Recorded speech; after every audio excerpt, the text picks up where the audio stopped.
here we are in Minecraft on a deserted island.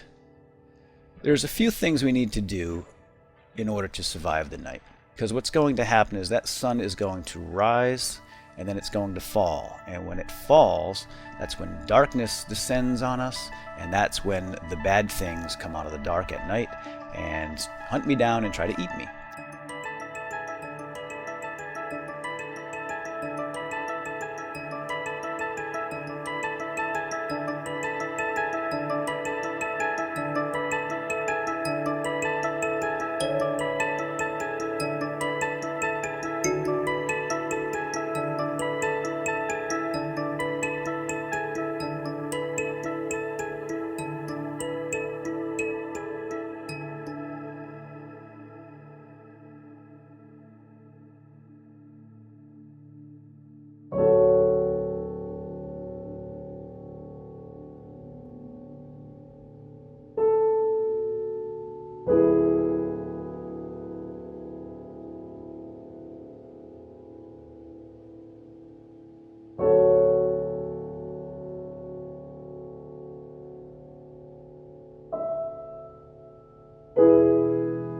When did I first hear about Minecraft? Where was I when JFK was assassinated, basically, kind of thing?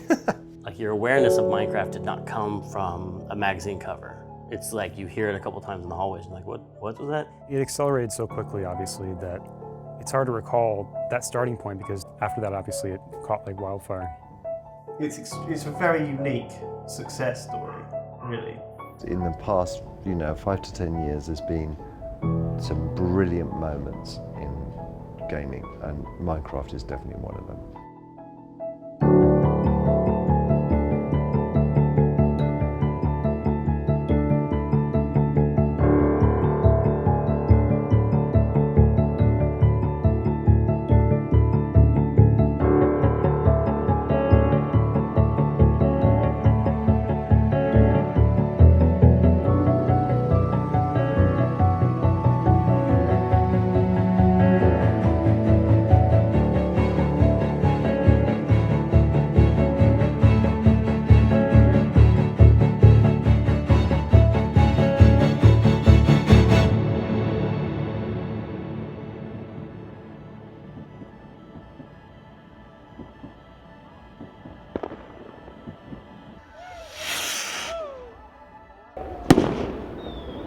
Happy New Year!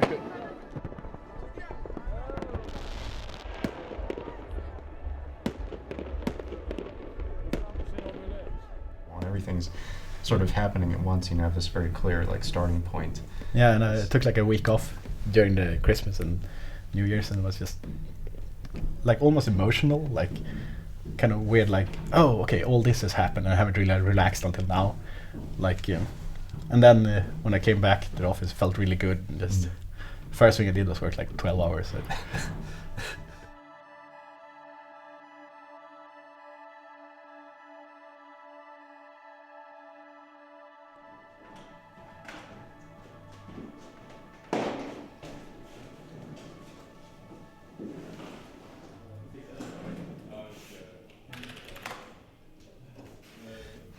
Let's just start with growing up in Sweden. Yeah. Like, what area of the country were you originally from?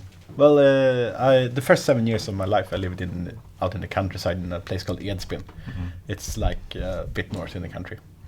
Very snowy winters, at least that's how I remember them. Really like warm summers. Mm-hmm. Mm-hmm. But we went out, like walked around in the woods, just getting lost basically. Yeah.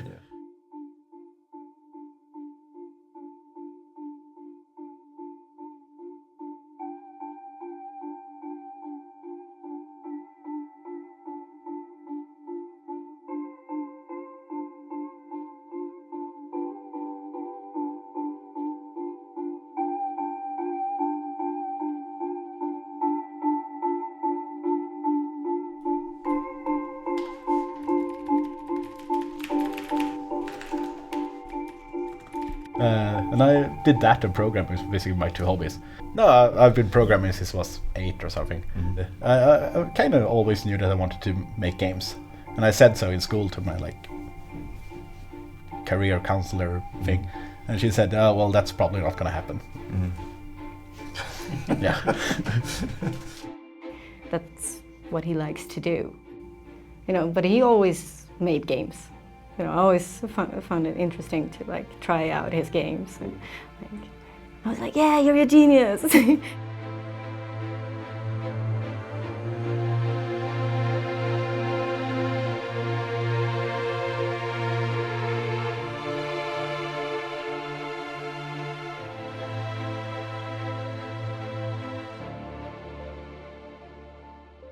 I liked like hanging out at his place, and he would like, you know, be on the computer, and I like hearing that sound. So, but it's very much like an artist, because he has so much integrity in his work. Marcus and I, we've been friends for the 4.5 years that we worked together at King, and we became close, and we had a lot of fun. And then of course he had the success, because he left King to start. Basically, he wanted to do games in his free time. And while we were working at King, we were allowed to make games in our spare time, but we couldn't do it as a business. And he wanted to try that. I was sad, of course, that he left, because we had a great time at King. You know, I lost my best buddy, my best working buddy, but I wasn't worried for him, and I mean, we stayed in touch regardless. So I left to make my own games, and the first thing I was going to do was just going to be like a 6 to 12 month project, and it kind of turned into what Minecraft is now fairly soon.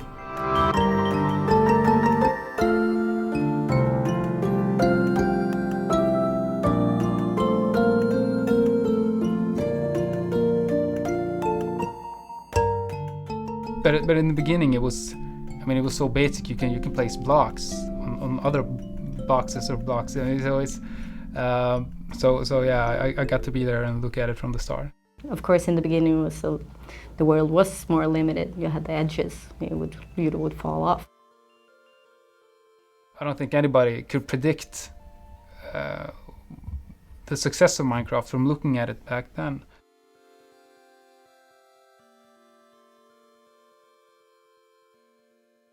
I really liked the game from the start. This is like a digital Lego, you know.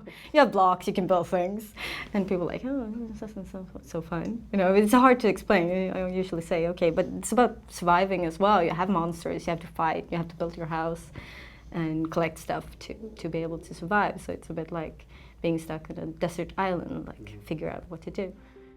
Let's go to a place where everything is made of blocks, where the only limit is your imagination.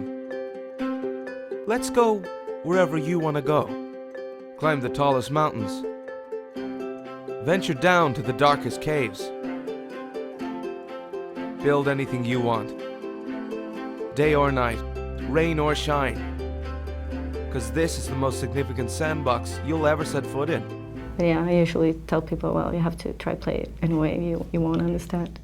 To be honest, I really didn't understand the power of the game in the beginning. I think at the point where Marcus took me aside at the office and said, I really need to focus on this, and he told me about the success and you know what kind of numbers he had, then I realized that this is going to be something big.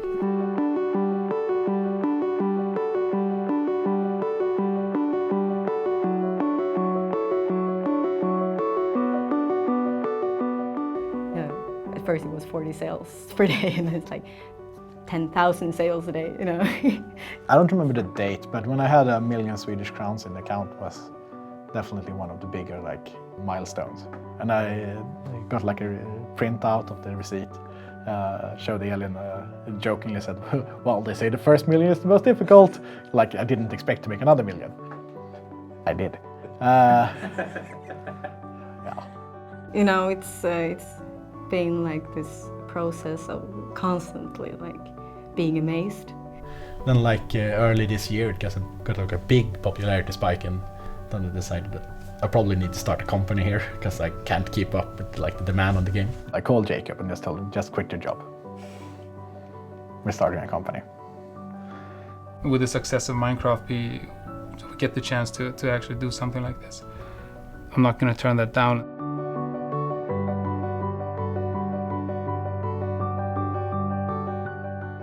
So and now we're 7 people and we have an office, and it's a new year and it's final beta. It's a very unique success story, really. The problem is that Minecraft never had a publicity department, a PR department. They just did it all virally and through word of mouth. And, you know, it sold 3 million copies off that. If you are not familiar with this game is amazing. I love this game so much. I've been watching a ton of videos on YouTube. I've been playing a ton of this game. It's just something really magical about when it first came out and nobody knew much about it and we're all learning at the same time. Have you seen this crazy thing? Look at this. Look what you can do with it here. And look at people talking about it, and I could not comprehend what they were talking about. I was like, you did what in this game? This is insane. I can't imagine it functions like you say it does. Let's talk Minecraft. You've probably seen it popping up everywhere lately. If you have not played it yet, though, we're about to school you because it's one of the best gaming experiences out there right now. And I remember loading it up for the first time, and just nothing, right? Just nothing. You're just standing there with 2 hands. And so I hit a tree and wood came out. I was like, oh no. Like I could already see like the spiral. It was like I hit this tree and wood came out, and then I hit the ground and rock comes out. It's like, oh no, this is gonna be bad. And then it's that first night that you spend like holed up, right? All you can dig out is maybe like 4 squares before it gets dark, and you just pile blocks up as the zombies run around outside. That moment, like I won't ever forget that. I mean, that is a moment in video gaming that will always be with me. And to me, that was what sparked my interest in the game. Like, holy cow, I can do whatever I want here. And so that's the first part of this game, which is, exploring and collecting resources. Now, people saw the potential in it, and if you had the opportunity to play it at a friend's, or you saw a video on YouTube, for example, I think the game pretty much sold itself. This is my house here, as you can see. All you do is you put it in the center here like this, and then set a fire to it. Now, not always, but most of...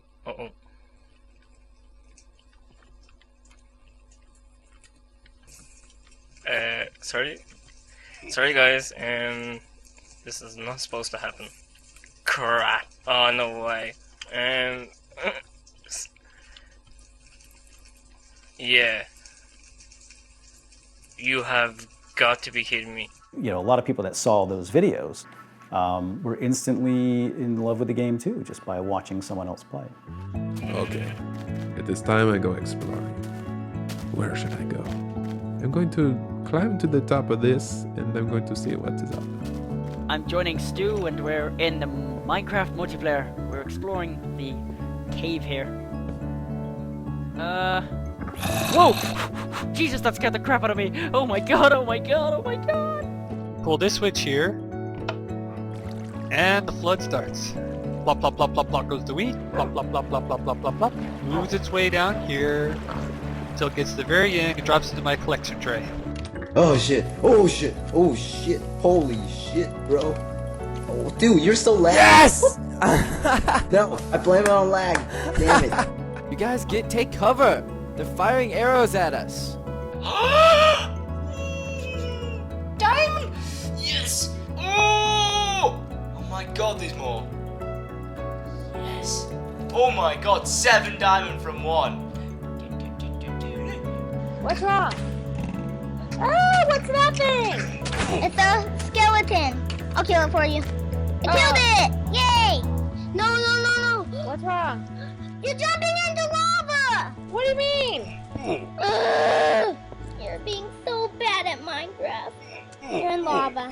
Oh, You're man. dying. I died. That's okay, Mom. That's okay.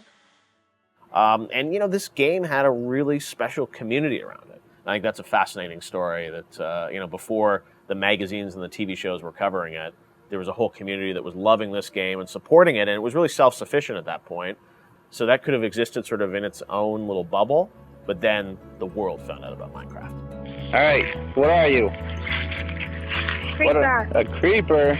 Yeah. What's a creeper? I don't know. A creeper is something that blows up when you touch them. Oh, yeah?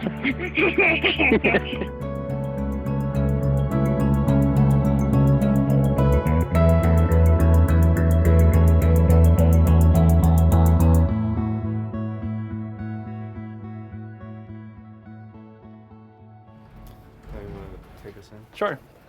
This is our fancy sign. Here you go. Welcome. As you can see, it's looking really awful right now. So we're gonna remake a lot of things. Yeah, I can show you around. And here we are, the office space. We have a PC section and a Mac section. We're thinking about having sort of a Minecraft wallpaper here. So this is Jacob. He's one of the co-founders of Mojang. Over there we have Jeb. He's a game developer. He's sort of the first person to dive into the Minecraft code. Yeah, so over here we have Daniel Kaplan. He's the business developer. Exactly. And here he is, Notch. I'm sort of showing them around the office. And you are Notch. I am Notch. Yes. He's the reason why we're all here. Yes. I am God. Yes. That's right. I am not God. Did I say I'm God on camera? Yes, I think you did. Yes. I heard that Notch was starting up a company. I played and heard about Minecraft before, obviously, but I didn't know that he wanted to take it to the next level. Mm-hmm. So I just sent him an email. Hey, do you need an artist? Got a reply. We met up and kind of hit it off. I think immediately started joking about prostituting ourselves to elderly men and stuff like that. So that's it, really. And now I'm here. Mm-hmm. It's also fun to be a part of this so early and really be with the core team. I don't know how big we're going to be in the future, but it's fun to be from almost the beginning. Yeah. Well, I started here 2 days ago on Monday. Went in, signed the contract, and just started working. Welcome to Mojang. Great. You've worked here I've worked here for 4 hours now, so yeah. I've got 600 followers on Twitter since Monday. I had a thread on Reddit discussing me. It's just an awesome place to be right now. It's like I catch myself walking down the street or just thinking that, you know, there's not a job out there that I would rather have, that I would trade in for this.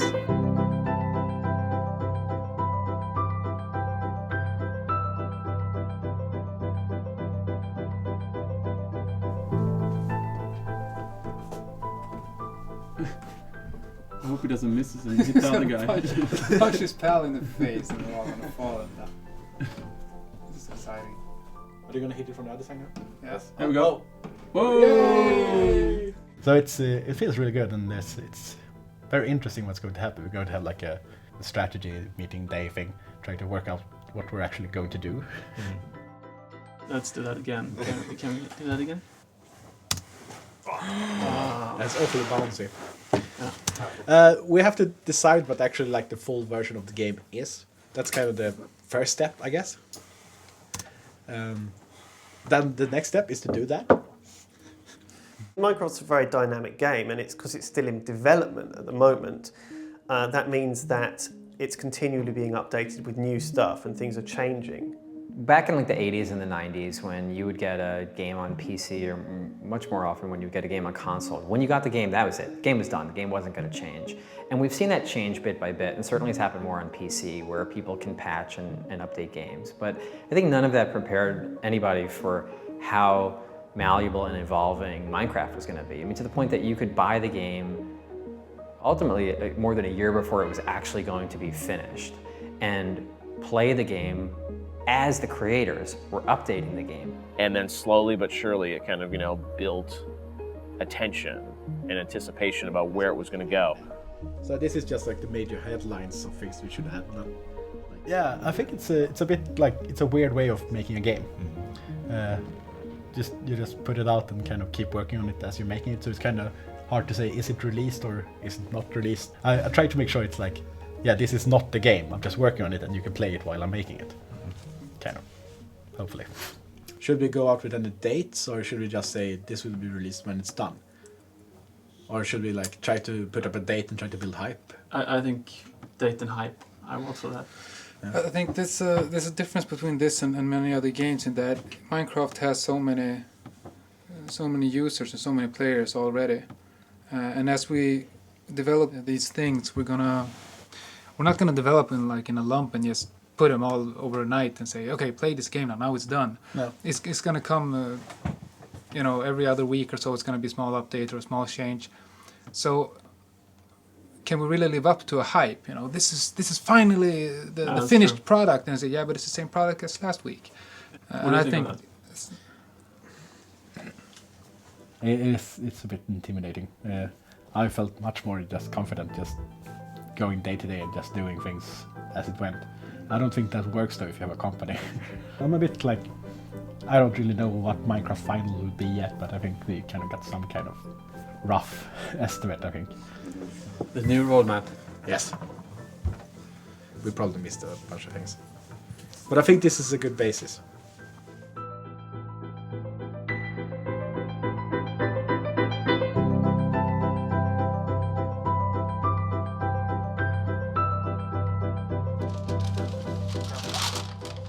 Yes. Oh, there they are. But they want to film us eating the muffins. I think so too. So, since we sort of missed it, could you just explain what happened with the IGF today?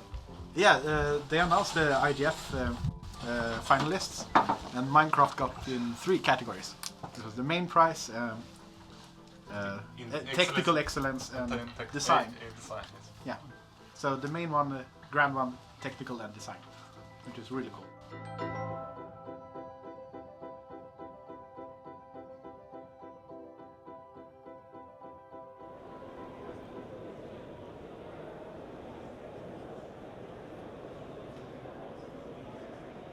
Marcus, when he emailed me, he said, I'm hoping to win some independent game awards. And I think he didn't really know, what all these awards were, but it was sort of a big trip to America, really to, meet the press and meet the industry for the first time.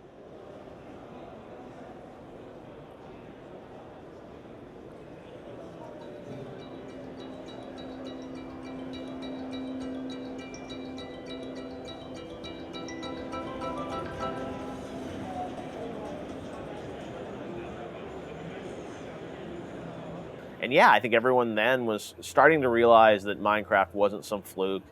It wasn't, something that was kind of coming and going. It was building, it was growing.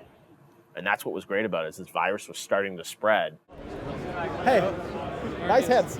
Thank you. I have to say it's an honor to meet you. Yeah, thank you. Hi. We're from high school. We just came here to meet everyone to see you. Oh, cool. Hi. It's amazing. Yeah. We all play Minecraft. Oh, cool. Hi. It's an honor to meet you. You too. Man, you inspire us. Oh, cool. I'm glad. Awesome. I gotta shake your hand one more time. Yeah, of course. Nosh. Hi. Pleasure to meet you. My name's John. Hi, John. I was wondering if you could sign this for me. Absolutely. Hi. My name is Ray. Hi, Marcus. It's amazing, and I spent so much hours on it. I can't believe I'm meeting you. It's so fantastic. But, awesome. Congratulations again. Well, thank you.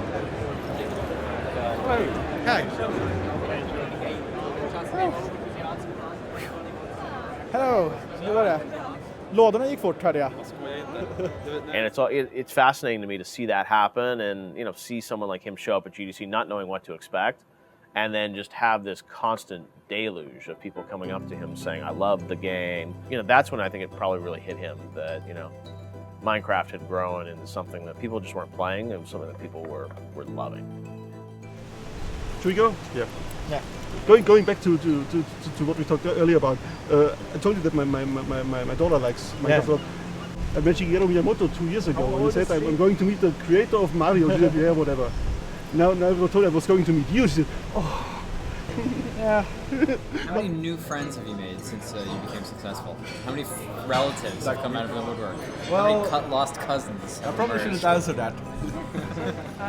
Yeah, I only when you just met you, but you seem exceptionally cheerful, like a cheerful man. Like you just seem a happy man. But I'm wondering if that is a reason, like because of your success. Are you always kind of quite chippy and?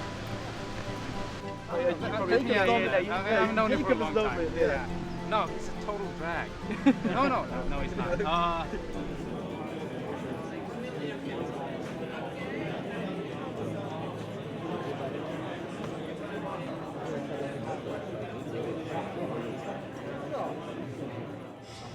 Yeah, hope so. I try to feel so, but I still have this kind of weird feeling that I don't really belong. And I think it's called actually the imposter syndrome.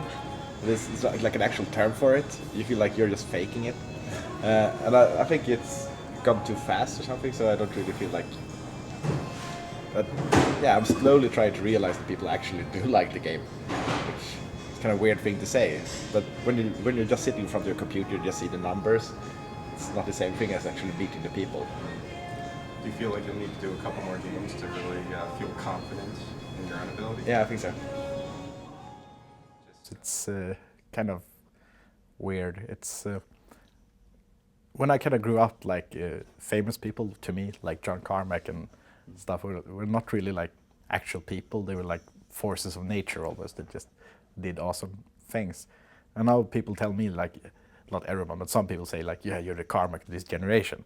And to me, there's no way that can be true, because that guy is, well, obviously very talented at what he does, and I just made a game.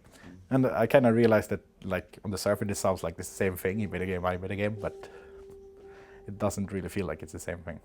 I kind of feel that all the time with the success with Minecraft. It's kind of hard to fully understand it, even to this date. I mean, we're starting to see it because we get so much feedback and so many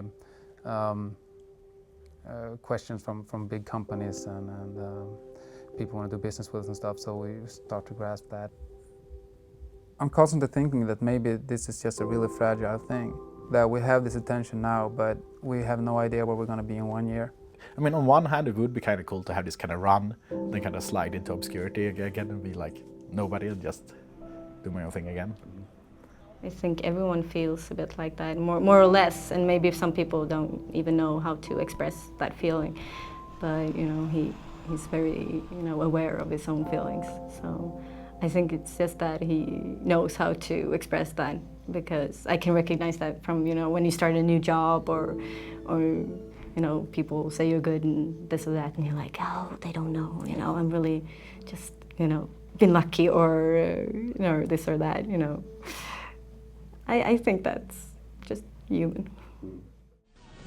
Hey everybody, welcome to an all-new bonus round. I'm Jeff Keighley. This week at the Game Developers Conference, and this time we're going to look at the independent game scene. There have been some amazing indie games that have come out over the past few years. We've got an all-star panel to tell us about what's going on in the independent games movement. Although Minecraft, you're a bit of a rock star right now, Marcus, with the success of Minecraft and all your fans out there. Yeah. I mean, how do you look at the indie movement? Because you've really sort of entered the scene here, in the past year in a big way with Minecraft. How do you define indie? Yeah, for me, I think indie is, well, there's a lack of a label for it. It's kind of a concept of people making games for the sake of making games, or exploring games as an art form, perhaps. I think a lot of the large studios make games to make money, or make games to make a sequel, or to make a brand, but to make games just for the sake of making a game, coming from that angle, I think that's kind of the definition of indie for me.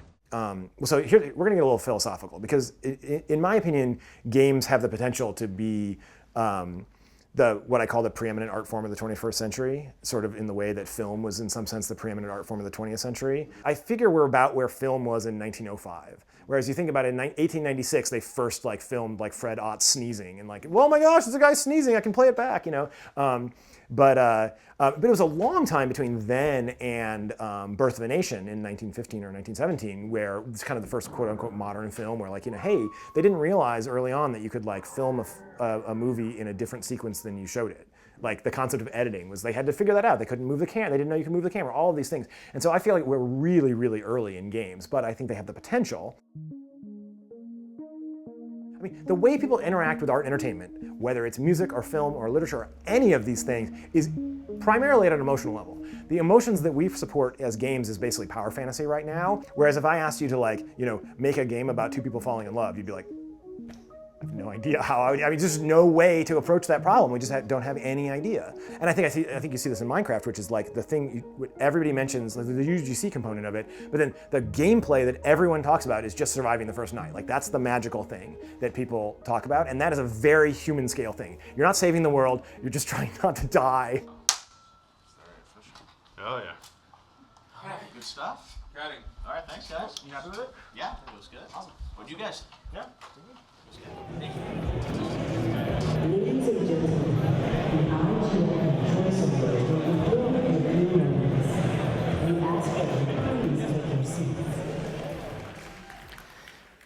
video games.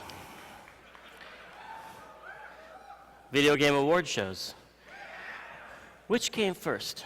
In the early days of the games industry, it really felt different than it did now. Mostly it felt isolated because the internet was not around. So you just knew the people at your company, and if you're lucky, you made friends at the Game Developers Conference. It was like the only time during the year you'd see other people who had the same problems as you, or were in the same boat as you were. So it was a lot more kind of like islands, like people making games were on their own island making their game, and then you put it out there and you'd wait for a magazine review to come in, and that was your feedback, So, but now it's like everything's so instant. You can put an unfinished game up on the internet, for example. Well, that would be crazy. Who would do that? And the award for best downloadable game goes to Minecraft. Thank you.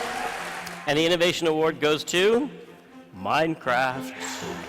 And the choice awards for best debut game goes to Minecraft.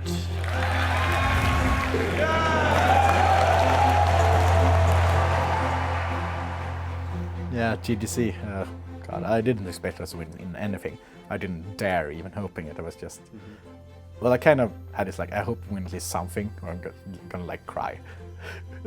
Then we won 5 awards, which was way beyond what I even dared hoping. We started figuring it out when we got the center front table. Something big was gonna happen, but I still didn't dare counting on it. But then we won just a bunch of awards, and it was just ecstatic and didn't really know what to do. And it's still the biggest night of my life.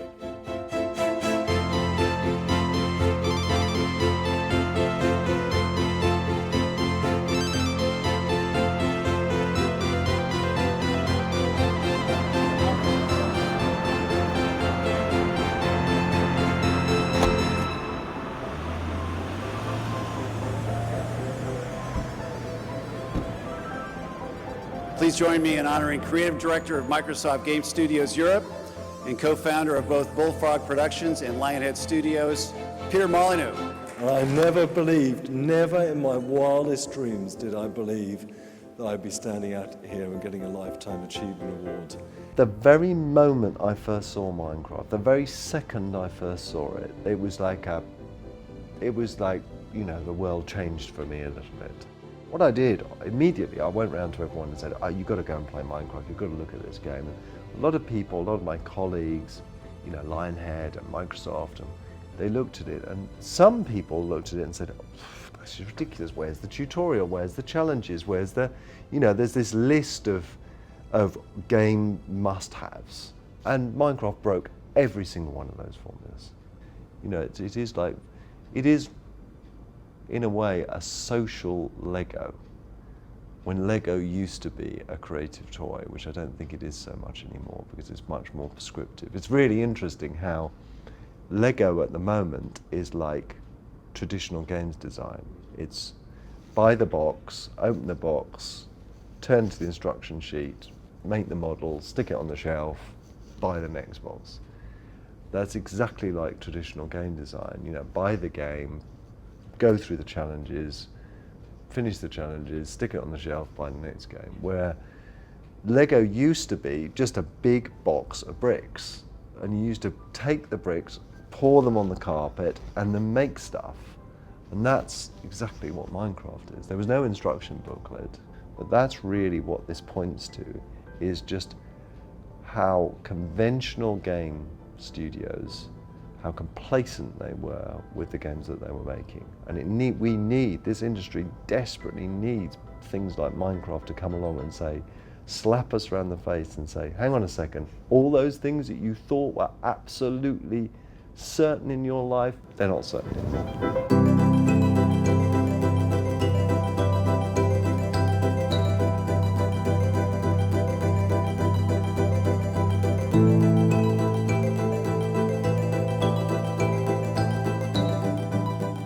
Definitely grown. I think we all are. I mean, it's an experience that I think very few people will ever experience. And, there are a few companies in the world that have experienced this kind of growth. It's very inspiring.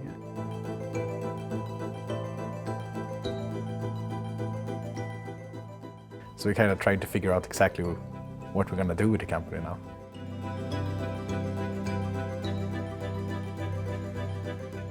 Okay, so we discussed this before.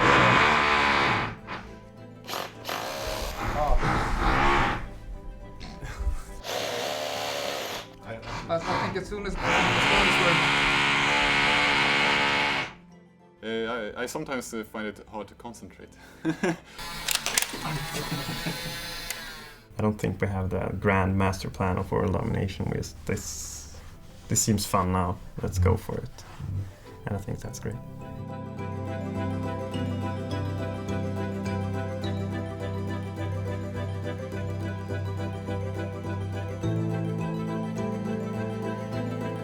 If I would have been Marcus, I would have, doing blow of hookers' asses. That's what I've been telling people.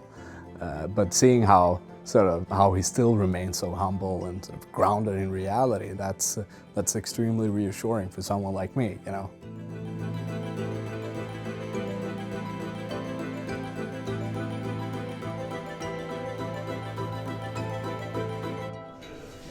I'm very pleased.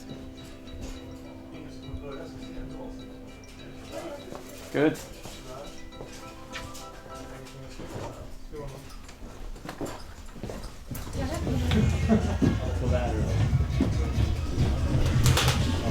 Hello, Doc.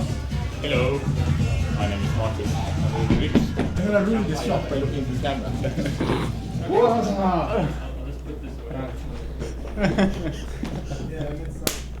I couldn't get that low.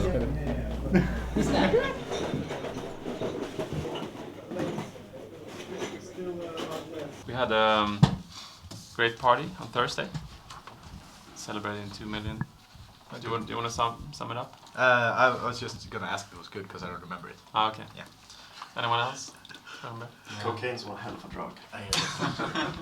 I'm really envious of the new crop of game makers out there, like Marcus and other people who are just doing it themselves, like all by themselves, or maybe with one or two people on their team, because they keep the cost down, they can self-publish, and they've just made so much more money. Just like, that's the secret. When you take someone else's money to make your game, you have to give them all your money after you're done. Not that I'm bitter. I think we all want to stay small, and we want to stay in control, and we want to stop the world looking in. It's very, very, very, very hard to do so. I mean, I think the perfect size for me is once you reach over 20 people, that's when it gets really tough. Because then you need to have another layer of people to manage the people that are there. And when you can all fit in one office and you can stick your head up and say, oh, what's that you're working on? Or, look at this, everybody, that's a perfect size. But once you get over that, it's really, really tough. So if I was doing it all again, I would say exactly what Marcus is saying. I would say, I'm going to stay small. I don't want like a big office with like 150 people and it kind of turns into a 9-to-5 job. I would say I'm afraid of doing what id Software did, but I'm not going to say that because that's rude against id Software. I mean, their games aren't as fun as they used to be. I mean, they look better. I mean, the megatexture stuff is really amazing, but I'd rather play a fun game. And I want us to make fun games, not just big production games. But ideally for me, it would just be like me and a box of Red Bull. I'm gonna play Dark Ritual, get some 2 cultists. Yeah, someone could like discard. You could discard. It's an action. Yeah. So maybe that you. Yeah, I will next time. Yeah. Yes.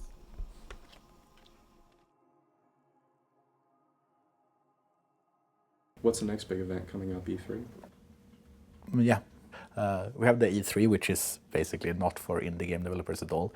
It's just about spending money and launching titles. I have to go apparently. I mean, it's a cool trip, and I really like going to the E3, but I kind of want to code. Can I get a hug? Oh, thank you so much for this game. I'm Brent Coben from the chat. Oh, cool! Finally, that's why. That's why I recognize you. I was like, Brent, no one ever think I know you. What's a hug? I probably know it. Well, you probably get so many people coming up to you. Oh, yeah. So it's wearing the Steve shirt. To ensure we can accommodate everyone's carry-on baggage, please place smaller items under the seat in front of you and larger items in the overhead bins above your row.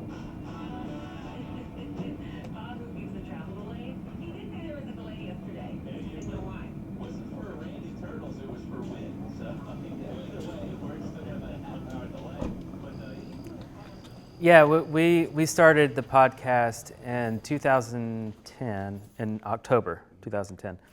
And this is maybe about a month after we actually started playing the game. So in a month's time, we knew it was something special enough that we wanted to devote our lives to talking about and to producing a show. So we did know it was going to be something big and something special. And I forgot what you asked already. This is, for people who don't know, this is where we talk about what we've been doing over the past week since the last episode. But I've also been watching my son play Minecraft, which has been fascinating because... Yeah, like the Shaft podcast guys, for example. I'm like, wow, this is like more than an hour just about Minecraft. It still like blows my mind. It's like, wow, they're actually just talking about this game. That, it's amazing. So this is from Nergok, who said, I have to thank you guys for suggesting listening to a book while playing Minecraft. It's greatly improved my Minecraft enjoyment. And we try to be on time, never skip one. Except we missed one episode because tornadoes ripped up our city. But that was the one we missed. So. And honestly, when that happened, the community got together, and awesome girl Satori Love pulled all this information from the community, and basically it was an appreciation show for us that she gathered all this material so we didn't have to do anything. I mean, I'm getting chills just thinking about it right now. It's just amazing community around the show and around this game. Community is always going to be probably the most important thing when it comes to Minecraft, because that's what makes it bigger than itself. It's very cool to see, people are so like involved and, really like making something that's just about this game.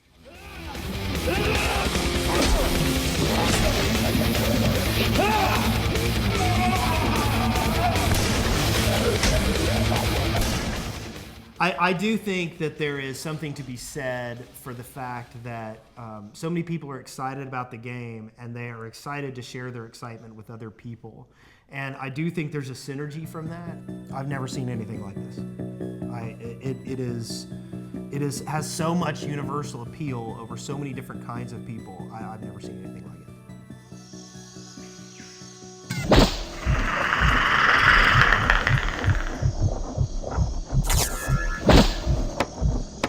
I mean, Minecraft, because it's such an open experience, an open world, kind of naturally lends itself to be populated by these subcultures of machinima creators or podcasters or live streamers or, yeah, Yogscast is certainly one of them, I think.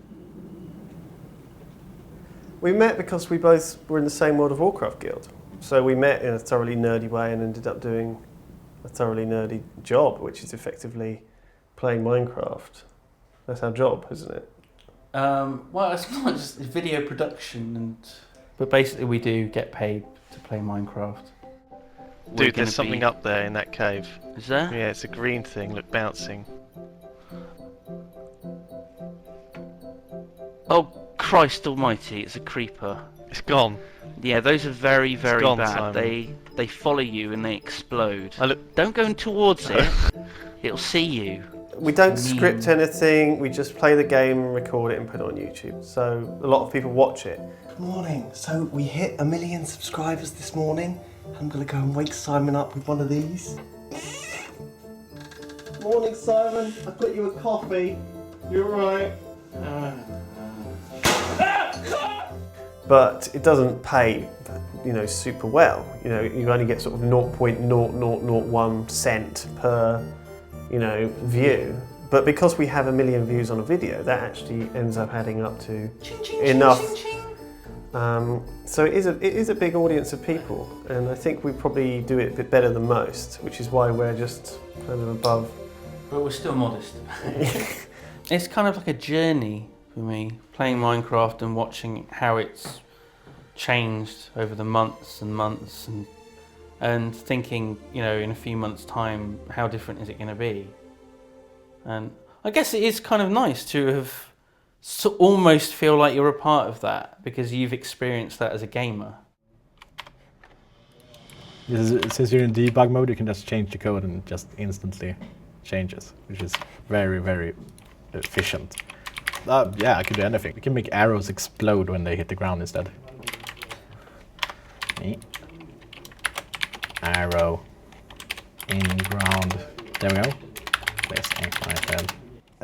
When doing a game, it's more about what do you expect from a game and trying to play around with those expectations. That's kind of the most fun part.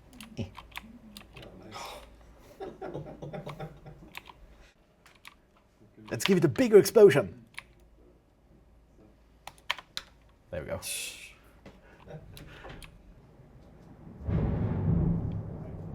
Oh, is that thunder? We're thinking about launching the Minecon site tomorrow at 9 a.m. And how many tickets are available for this event? I think it's about 9,000. 9,000? Or something, it's insane. Minecon is basically a celebration of the launch of Minecraft. Do you think it's reasonable time to do it in November? We can. It would be cool to sort of do a live deployment on stage when they deploy the 1.0 version. That would be cool. Yeah, I'm a bit nervous. We haven't put up the site where people can register yet, so we have no idea how many are going to show up, and we signed the papers already with the hotel. I mean, at least a couple of hundred should show up, I think, but I have no idea.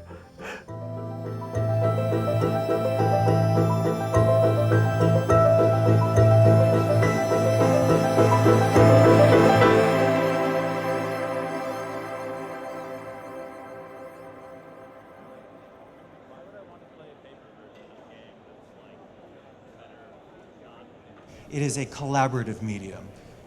Developers and gamers collaborate. We are makers, we are creators. And that's why we're here today, because we're going to celebrate that collaboration between developers and gamers. So I'm very, very grateful for everyone who's come to join us today.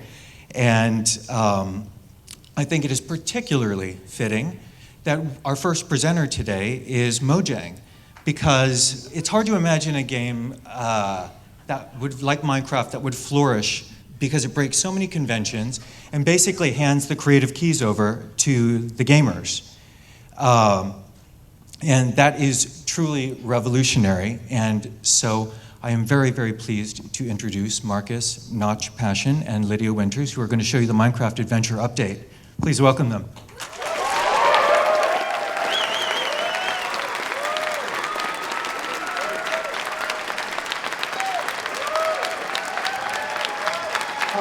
Minecraft is why we do what we do, because you are literally looking into the future when you see Minecraft. You know, like I said, we will always have these genres, we always have the traditional stuff, but this is the future of gaming. You know, this collaboration, this emphasis on creativity, on freedom, and it's thrilling to be able to be here and say, yes, I was there when it happened. He obviously knew he was creating building blocks, but I don't think anybody could have expected how ready so many millions of people were to take those building blocks and say, okay, I'm going to create stuff in the game. I don't think anybody could see that coming.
Sorry, that was really horrible. Oh, it's okay. It's good that I left, because you would have been very alarmed that I was going to die.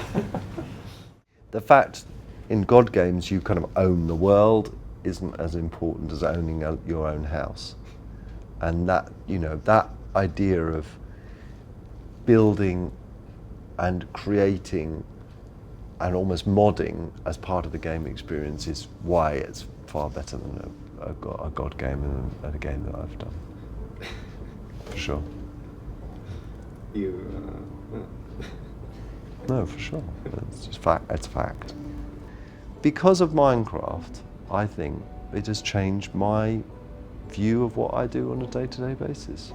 So I still really believe that I have got one great game, you know, inside one great game idea that I can inspire a team to turn into a real idea in me.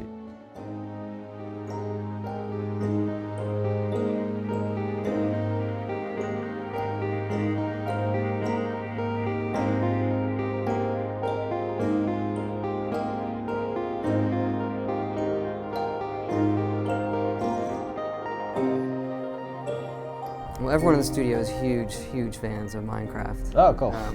It is amazing when you do something like that, and then it becomes this expression of everybody's creativity. It's such a cool place to, you know, build and grow a community and meet friends. I wouldn't even call Minecraft a game anymore. It's come so much further than that. It's a platform. It's a platform for us to develop our architectural side, our creative nature.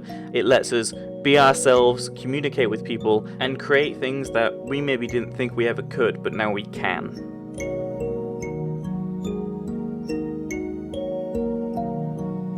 Anytime I get on that server, I get astounded by the imagination, the creativity of the people that are on there.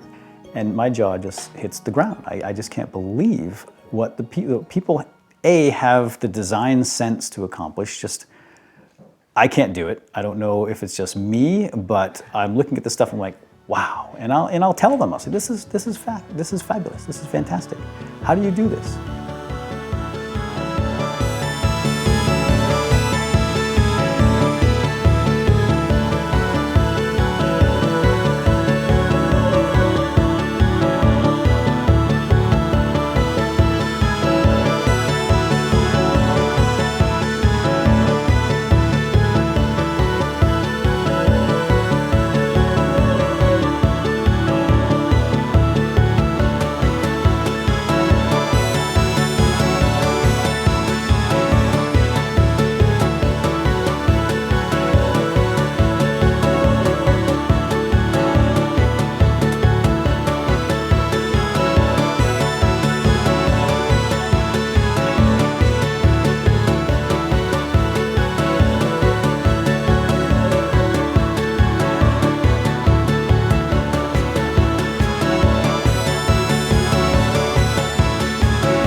Hi there everybody, this is Halcoon and I'm going to demonstrate to you how I really don't play Minecraft like other people. Now first thing you're going to notice is I'm kind of staring at a corner of a very deep well, and it's made out of bedrock and it's very high, and I'm sure you're probably thinking, why Halcoon? That is a very deep well, and I'm going to show you the reason why. It is currently holding this. This is a 1-to-1 scale model of the Starship Enterprise. I just got finished putting the framework together. I haven't slept yet, so I'm going to be a little loopy as I show you what I got here. So you can see there's some scaffolding still up there. So why don't we take a walk, shall we? Pretty much. I reverse 6502 code for fun. So I have disassembled source code from Final Fantasy 1. I have disassembled source code from ProDOS for the Apple II that I've taken apart, and that's what I do. I find these programs and take them apart. I've been reverse engineering application software for like 10 years. I'm actually active in a community where we've been disassembling Final Fantasy VII for the last decade. Pretty much I'm all over the map when it comes to just things, intellectual property law. I do the reverse engineering, I do the marketing. So it's because I'm live in a very tiny apartment and I'm often bored.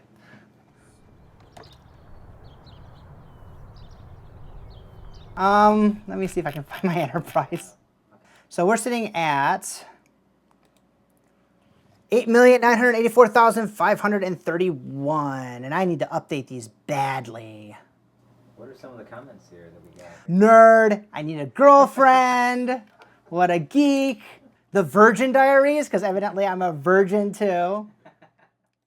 I don't think that you guys have never really appreciated how absolutely huge the Enterprise is, but I don't know, it's kind of a shock for you. This thing is fucking enormous. People who don't play Minecraft just looked at this and goes, what on earth did that nerd do? And a lot of people, when they saw this too, they saw the video, and they never, you know, when Minecraft was getting all trendy and everyone's like, I don't want to play, it sounds like everyone's just getting on the bandwagon.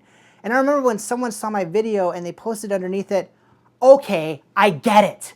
I understand now. Now I see why this is such a game, why everyone's playing this game. Before, when you would go on YouTube and you saw somebody who modeled the Enterprise, you'd think, wow, that's incredible. I could never do that. I don't have the knowledge of this modeling software. Like, I can't do that. But when you see Minecraft, a Minecraft Enterprise, you're like, You think, well, if I have you couldn't. Let's be clear. Like, you could never do that. But there's a part of you that thinks, if I just had the time. It's sort of democratized, Yeah. right? Because everyone has the same pieces. Yeah, in this, you're making it out of something. Yeah. And there's a being in there that is doing it, right?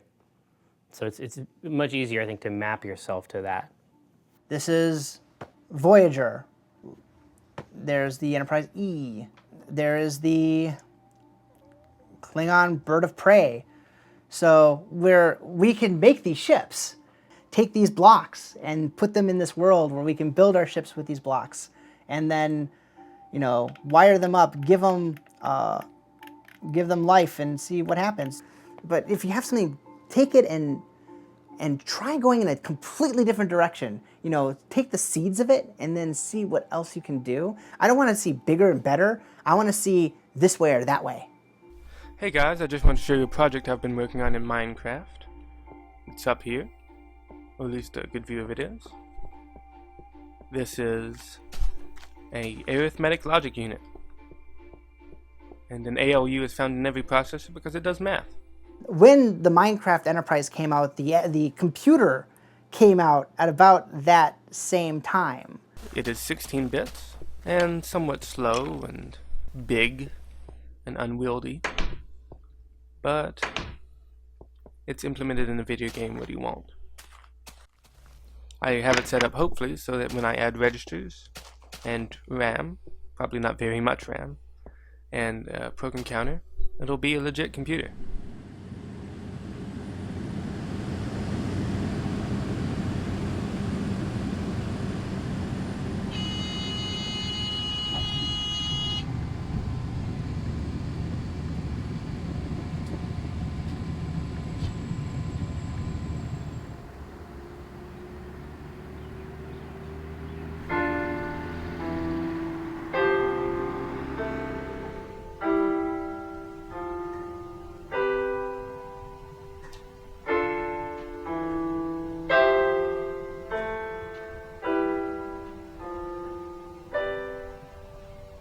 Okay, so this is the ALU of a basic computer. So this is the output, these are the inputs, and these are the controls. I'm gonna do 2 plus 1. It's gonna be crazy. I'm gonna turn that on so it adds it. And we look over here, there's a huge bus taking all the values from the end of the ALU all the way back over here. So bitwise, we added 2 plus 1, we get 3, which is 1, 1 in binary. There it is. It can only add, really, but multiplication is just adding over and over again, division is subtracting over and over again, and subtraction is just adding a negative number. If pieced together they can do any operation that a regular computer can do. What's the capacity of something like this? Okay, this has 4 bytes of memory. I would say in Minecraft you could probably build 512 bytes of RAM, which 256 bytes is the amount that was in an Atari 2600. So that kind of gives you a feel. So you could probably double that. So here's the entire computer. Here you can see the connections, you can see the crossover, you get a very visceral way to appreciate what's going on inside these things that we can't see anymore. There's not just a disconnect between regular people, even programmers just usually take it on faith that they click a button and now all the stuff they wrote can be, can be run. That this disconnect even translates into people who are supposed to know what's going on is really interesting. But there's definitely this class of machines we have now that are tantamount to magic, and we just see them go and watch them do all these amazing things and nod and say, okay, so this is where we are right now in the chain of us moving from the present to the future.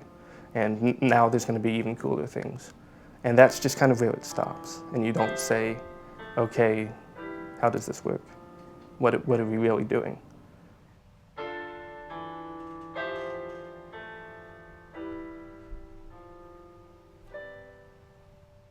I hope you guys check in later to see this once I have a few other finished chunks done. Thanks for watching. Infrastructure is such a key part of Minecraft's success, I think. It's because it's a game about sharing, so you just need that infrastructure in place to share either your creations or your the things that you've engineered in game, like a color printer. I saw somebody made last week to share those ideas, right? Those ideas need places to move around, and without YouTube, without Twitter, message boards, community sites, I mean, wouldn't have been as successful for sure. So I'm gonna now show you some pictures of some of the cooler things we found that people have built in Minecraft. Whoa, the Eiffel Tower. What? That is so cool. How did they do that? Okay, that is a lot of work. That looks pretty cool. I would never have thought of that. Ooh, a castle. Is that Hogwarts? It is. I'm smart. No, you're a nerd. It's self-perpetuating in that way. Because people create things and they spend time creating things, they want to share those things. So automatically more people and new people are hearing about that game in a contextual way. They're not watching an ad, they're saying, hey, I made this. You can do this too. Do you want to play? I found out through, was it Tycho's post on Penny Arcade? I'm not sure. But yeah, I heard about it there, and my best friend was like, hey, it's a game where all you do is mine and craft. And I was like, really now?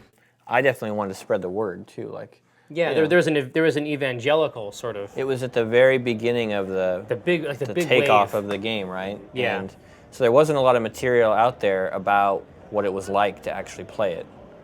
Like, this game will suck you in and you are in trouble. And then you introduce your son to it, and every time I would go over to your house, he was playing it the entire time. Yeah, still is. Hours. Every night, hours. Hot. I pictured him sort of getting in there and not knowing what to do. It turns out that wasn't an issue. Where's your, don't you have a train station in here somewhere? Oh,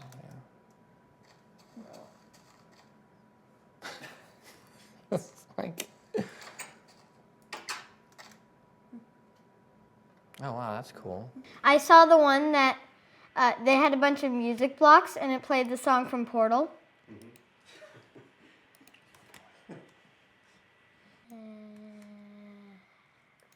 I love you, son. What? Oh, nothing.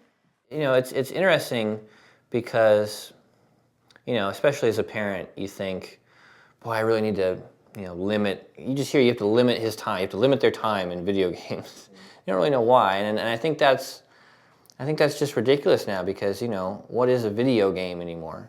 When he's been playing for a couple hours and I come in and I'm like, all right, Gabe, I think you need to take a break. And I look and, he's built a functioning aqueduct That's no joke. Like, he figured out how to get water from one place to another by building this contraption. It's like, I'm not gonna tell you to stop, you know. Parenting has changed.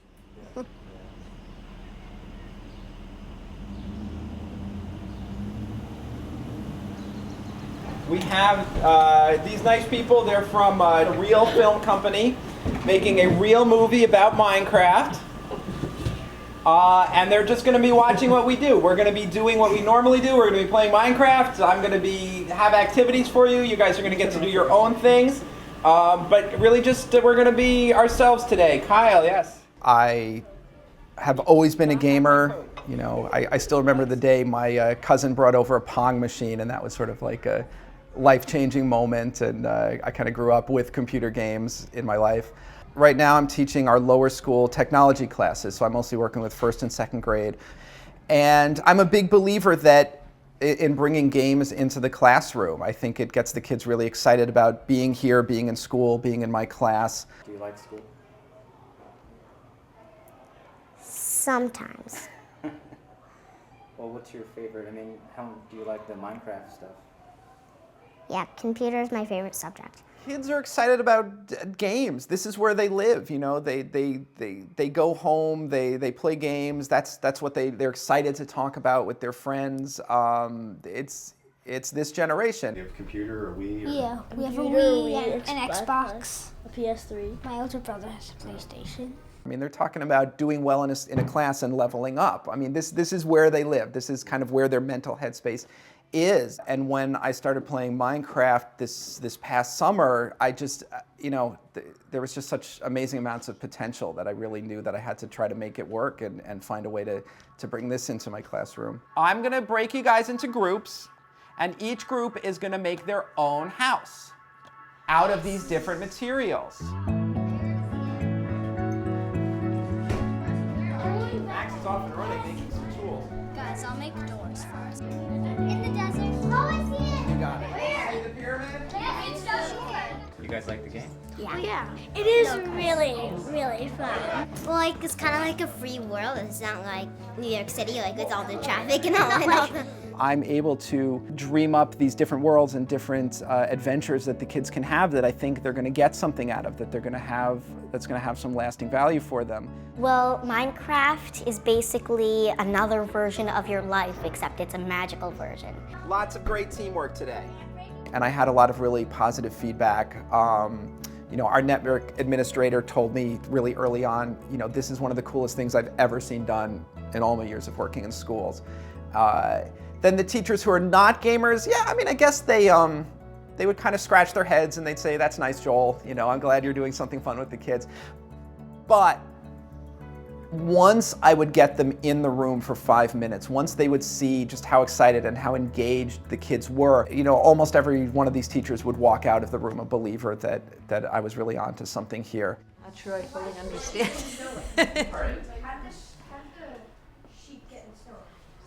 I'm not sure I understand it at all, to be honest with you.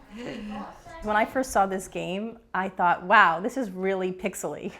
And this reminds me of my Atari 800 days. And I couldn't believe that the kids were satisfied with the graphics. But they don't even seem to notice that part of it. Do you like playing Minecraft?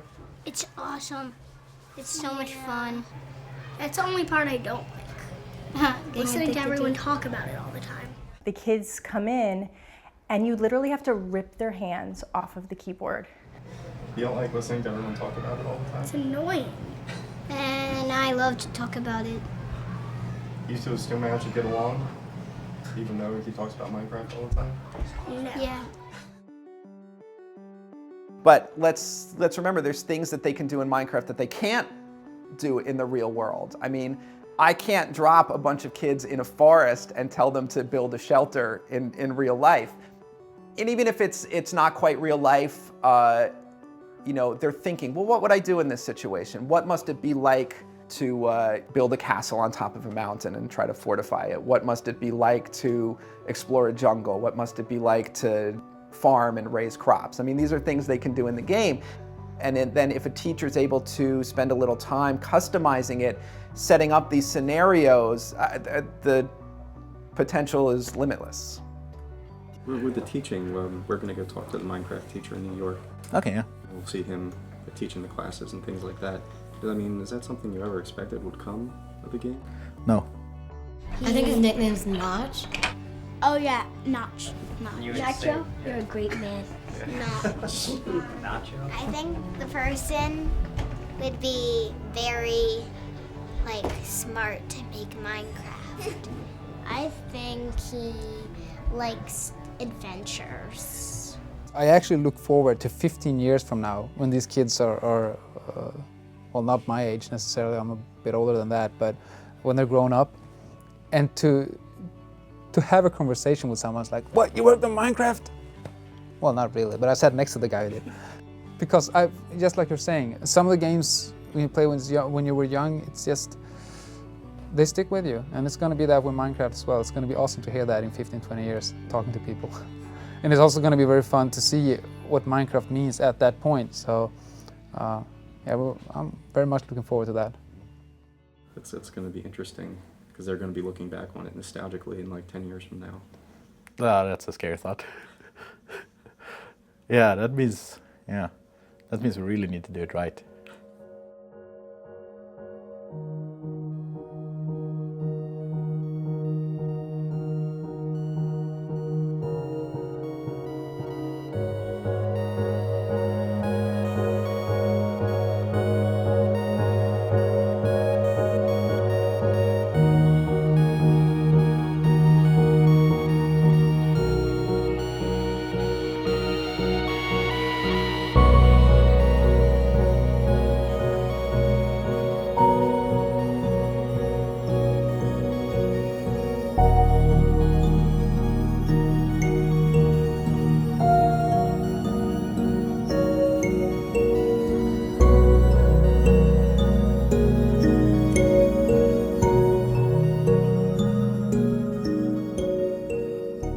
So much to do and not much time until the release date. And I was kind of joking that the release date that we were told, it's not really a release date. It's like, well, it's more like an aim. But Carl didn't agree. He said it's going to be released that day regardless. So my attempt to push it a little failed. Hey, what's up, sir? Going? Good. Oh, Jeff, you look like a rock star, man. Jeez. Crazy. I don't feel like one. It's going good. I'm a bit stressed out. Definitely the pressure is increasing in the team, I would say. I need to finish this, so I'm really focused on it. So right now it doesn't feel like we'll ever work on something new, but I have all these ideas that I want to try. And I've actually spoken to Jens, and he would be willing to take over the head of Minecraft, and he's really good at it. So I feel comfortable that there's someone who could do a very good job at it. But right now it feels like I'm gonna keep working on Minecraft forever, but we'll see. I'm very excited about it being done because it's like a milestone. I think that we were really worth celebrating. It's like, yeah. Now you've made it, this game, now it's finished. So yeah, I don't think it's sad like that. I mean, maybe, I don't know how long this game will live and be popular, but maybe when it fades, then you would feel a bit sad, like, oh yeah, and be nostalgic, like, oh, remember when it was so popular, But no, it definitely doesn't feel like that. I think it will keep gaining. So. Oh yeah, another bug. The bow doesn't get damaged when you use it. We're just taking today as a final polish day. We have a few reported crash bugs that we can't reproduce. So it's like we would like to fix them, but we don't know how. Yeah, I'm a bit nervous because mostly because they're gonna be hopefully reviews, and those are gonna give the game a score, and then you can say no, this game is 5% less good than Super Mario Galaxy or something. Here's a bug. Redstone torches randomly burn out and never recover. Okay, where do I start? I have no idea. So.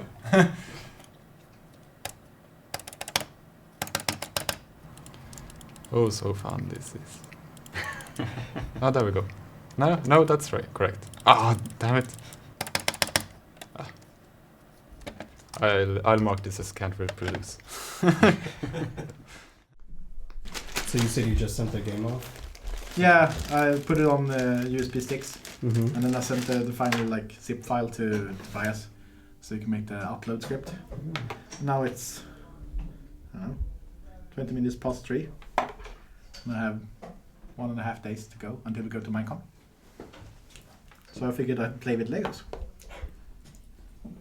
It's a bit weird because I still feel like I probably should still be polishing stuff because it's stuff to polish, but I don't want to risk there being new bugs, so we're not doing that. And I'm super nervous about the flight. Not nervous, more like giddy or something.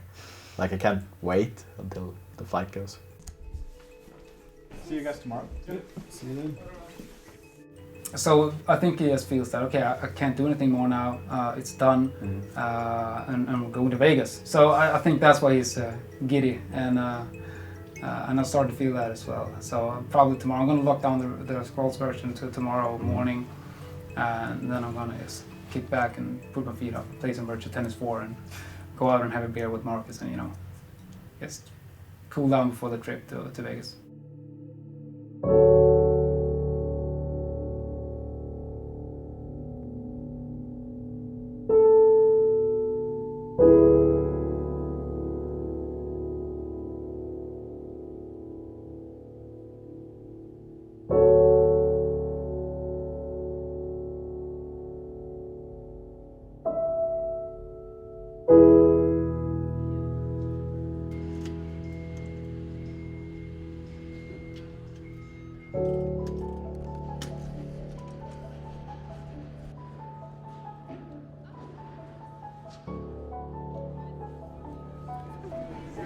It took a whole truck to get yeah. It was very cool.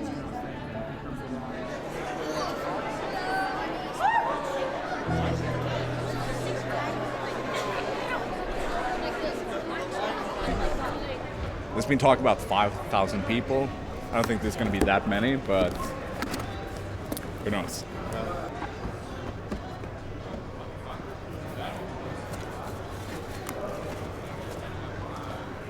Yes. Doesn't work at all.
We only have a few more minutes left, so we really do want to thank all of y'all for coming here.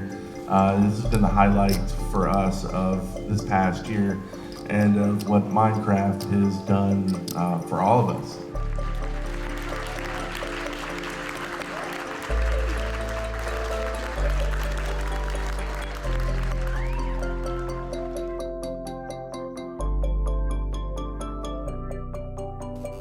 Because Minecon is finally released, it's the end times. Because no one thought it would ever happen. It's Minecon. So because Minecraft. Yeah, sorry, that's okay. I got your game wrong. Yeah, I played it a few times. Yeah. I heard you did. Yeah. You're still learning. Yeah. Still. I guess just to close out, I think you're obviously idolized by a lot of. I'm sure that must make you feel kind of weird at times, but you're obviously idolized by a lot of indie developers and people that want to make games. They look at what you've done as a kind of success story. you went from being a guy making an indie game to a guy that can have 5,000 people come out to a convention to see it.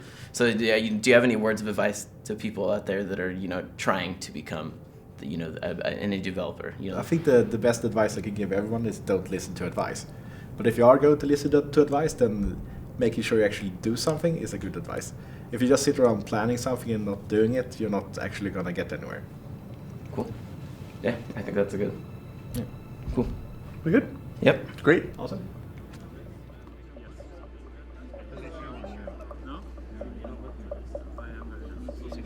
I'm actually not doing it in the show, but maybe I fall on the stairs or something.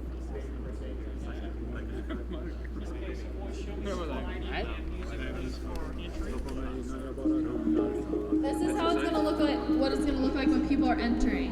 So there'll be the music on. The lights will be low like this.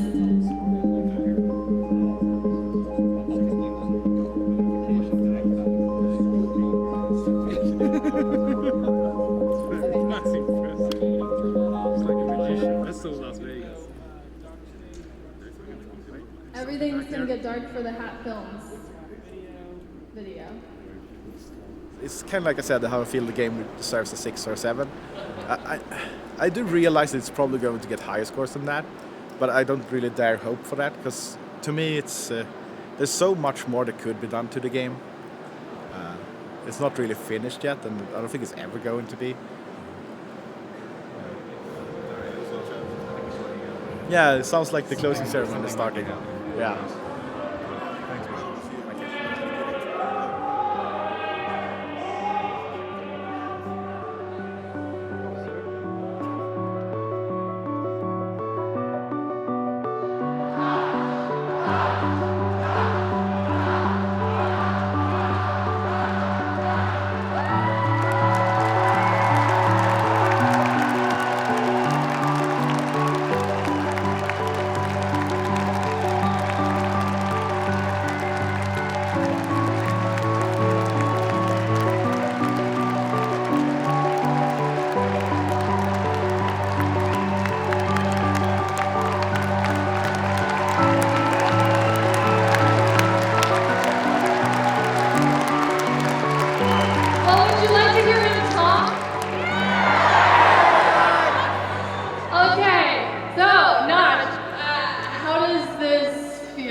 No pressure, yeah.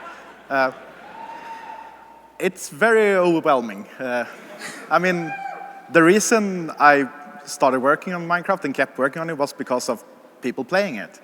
And it's the reason we started the company, because there are fans. And now we have like 5,000 people here just for the game, for Minecraft, and that's...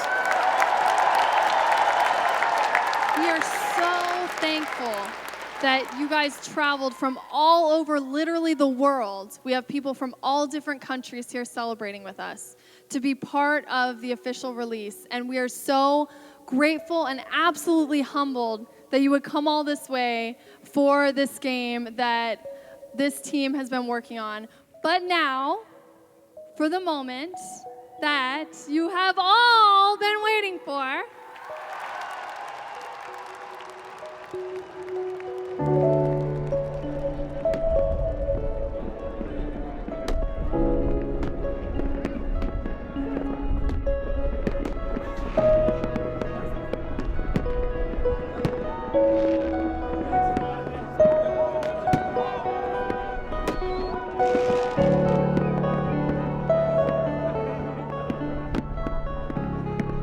Yeah, 2011 was probably the weirdest year of my life. It feels like a blur now when I think back at it. So much happened. I can't even describe it. The weirdest year of my life.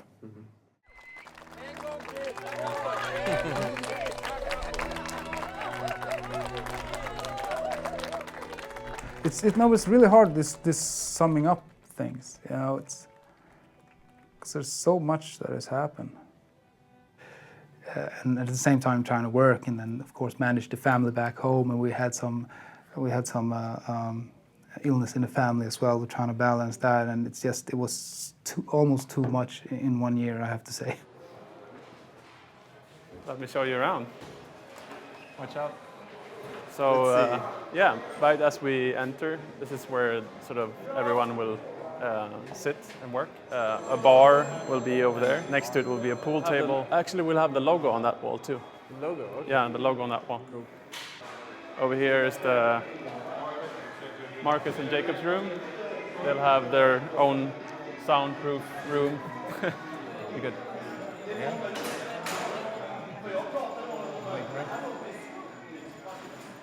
It's really hard to really get your head around everything and summarize, but obviously it's been the most amazing year of my life. Just going from sitting in a shitty apartment, working on things that I hate, and absolutely seeing no future for myself aside from the few fleeting moments of glory that I had, posting some pixel art online. Going from that to actually, traveling around the world and meeting, fans and stuff like that. It's been a pretty wild ride. A lot of things happened last year. We recently changed Minecraft's front page, so it has my Twitter account instead of Notch's. So that's, I don't know, one difference. So yeah, slightly before Minecraft, I asked Jens to take over as the new game developer, lead developer of Minecraft, and I left the game, and now Jens is doing it. We sat down and made a plan in the beginning of last year, and that is we still use the same plan because we only got halfway through that list. I mean, I think we should be able to do this in half a year, which means we won't, but at least that's kind of the base guesstimate. I barely talk to him at all about Minecraft. It's when sometimes I ask him small things, but he said he didn't want to interfere, and he has definitely not. Well, it's a relief and kind of a curse, because I won't ever be able to top that. It's a bit of a relief not to work on something that big, because I think I've done lots of soul searching that I'd rather work on something smaller. Like, because I made Minecraft kind of for myself, and that's the kind of games I want to make. But now there are so many like kids playing it and parents playing it, and I can't really understand that audience. So it feels like there's a huge responsibility to keep like a child safe and make sure the parents can actually use it the way they want to use it with their kids and stuff. So I'd rather actually work on something where I kind of understand the audience more. So after Minecraft came out, the launch was a huge success, and then he handed the development off to one of his colleagues. I began to hear whispers that, oh, he's just counting his money now, or he's not really that into making games anymore. And this struck me as strange because it didn't really seem to fit with the guy that I had met a couple of times and interacted with over email and what have you. And he seemed to me like somebody who's like, he loved doing this kind of thing. And it was comforting and it was exciting to find out that those whispers were wrong when his next game, which I'm still not even sure how to pronounce, was announced. And to find out very quickly thereafter that it is potentially as insane as Minecraft was conceptually.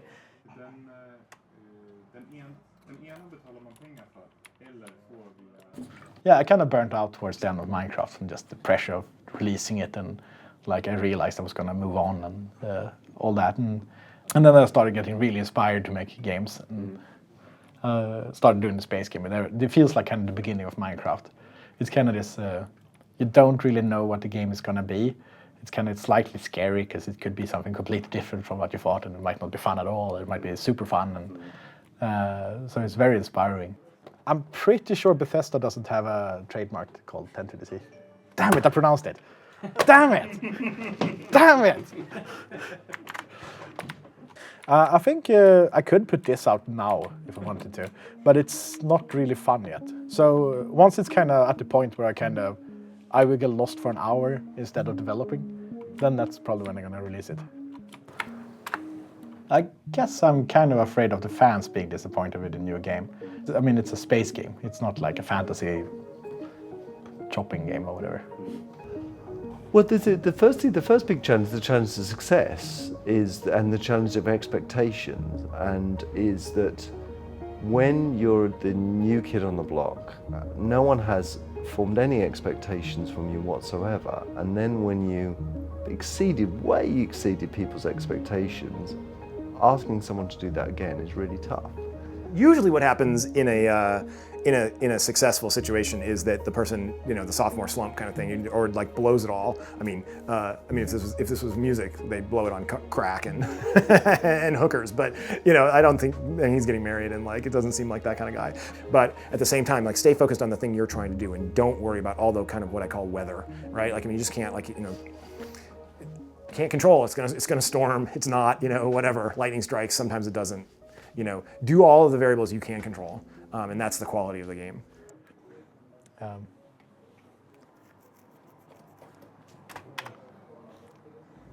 I've often felt creatively it's key to have a really bad memory and to forget what you did last and really start off each project like it's your first one in a way. And I feel like the trick is to do that almost every time. Just like go back to the beginning and really treat each project like your first project and start from scratch again and not worry too much about what people are expecting or want from you.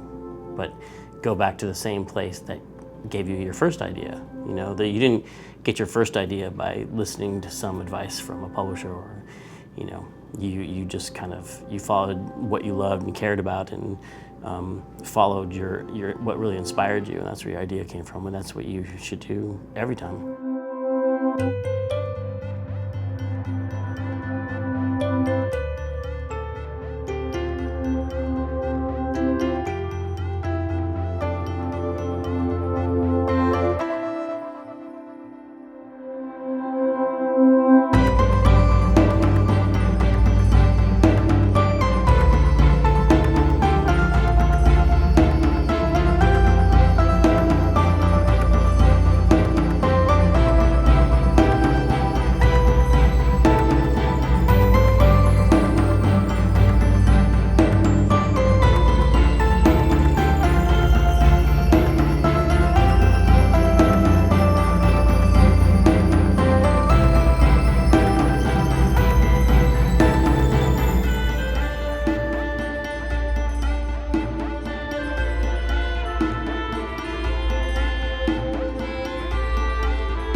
Great. Sorry about the coughing. No, it's fine. I'm sorry that. Yeah, it's just I had a cold, and then I talk too much and don't breathe enough, and that's what happens. Cool. Okay. We should probably try to wrap up. Yeah. Before we All right. get stampeded. Okay. But I think we can. Yeah, we can talk more later. Okay. Yeah. I think we'll have lots of time. I don't think so. I mean, I'll talk forever. So like, it's. We gotta start with something. Yeah. I'd still like you to show us the game, and we can. You guys should play. Too, yeah. I'll say. That's a clapperboard, is it? Yeah. Wow. Awesome. I wasn't even hot. Like it didn't even. Shut up. What? I mean, it's not like we were moving around or anything. Packed Oh yeah. between you two guys. Minecraft. Wait, it's an M. Minecraft. Feel free to use that for your logo for your movie. Minecraft. What are you calling it anyway? For the movie? Yeah. Minecraft. Where do you get your ideas?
the arrangement of the Just like words.